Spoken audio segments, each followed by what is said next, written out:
Hello, ഇന്നത്തെ video അരിമ്പാറയെ പറ്റിയാണ്. നമ്മുടെ ചിലരുടെയെങ്കിലും ശരീരത്തിൽ അവിടെ അവിടെ കൈകളിലൊക്കെ കാണുന്ന ഒരു കല്ല് പോലത്തെ ഒരു സാധനമാണ് ഈ അരിമ്പാറ എന്ന് പറയുന്നത്. ഇതിരിക്കുന്നതുകൊണ്ട് ചിലർക്കെങ്കിലും ബുദ്ധിമുട്ട് ഉണ്ടാകും. ഈ അരിമ്പാറ ഇല്ലാതാക്കാനുള്ള ചില ചെറിയ നമ്മുടെ വീട്ടിൽ തന്നെ കിട്ടുന്ന ചില ചെറിയ കാര്യങ്ങളുമായിട്ടാണ് ഇന്ന് വീഡിയോ നിങ്ങളുമായി ഷെയർ ചെയ്യുന്നത്. ഒരു അല്ലി വെളുത്തുള്ളി ചുട്ട് കുറേ ദിവസം ഈ അരിമ്പാറയുടെ മേലെ ഉരസുകയാണെങ്കിൽ അരിമ്പാറ പോകുന്നതായി കാണാം.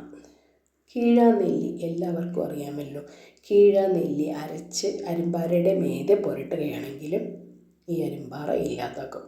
നമ്മുടെ വീട്ടിൽ അടുക്കളയിൽ തന്നെ കിട്ടുന്ന ഇഞ്ചി ചെത്തി അല്പം ചുണ്ണാമ്പും ചേർത്ത് അരിമ്പാറയുടെ മേലെ ഇങ്ങനെ ഉരസുകയാണെങ്കിൽ അരിമ്പാറ കുറേ ദിവസം കഴിയുമ്പോൾ ഇല്ലാതായി പോകുന്നതായിട്ട് കാണാം. ഇത് കുറച്ച് ദിവസം ചെയ്യണം. അരിമ്പാറ എപ്പോഴാണോ നമ്മുടെ ശരീരത്തിൽ നിന്ന് പോകുന്നത് അതുവരെ നിങ്ങൾ ഇത് ചെയ്യണം. ഈ വീഡിയോ നിങ്ങൾക്കിഷ്ടമായാൽ ലൈക്ക് ചെയ്യാനും ഷെയർ ചെയ്യാനും മറക്കരുത്. അരിമ്പാറ ആരുടെയെങ്കിലും ദേഹത്ത്, നിങ്ങളുടെ സുഹൃത്തുക്കളെയോ ബന്ധുക്കളുടെയോ ആരുടെയും ദേഹത്ത് അരിമ്പാറ ഉണ്ടെങ്കിൽ ഈ വീഡിയോ അവർക്ക് ഷെയർ ചെയ്ത് കൊടുക്കാൻ മറക്കരുത്.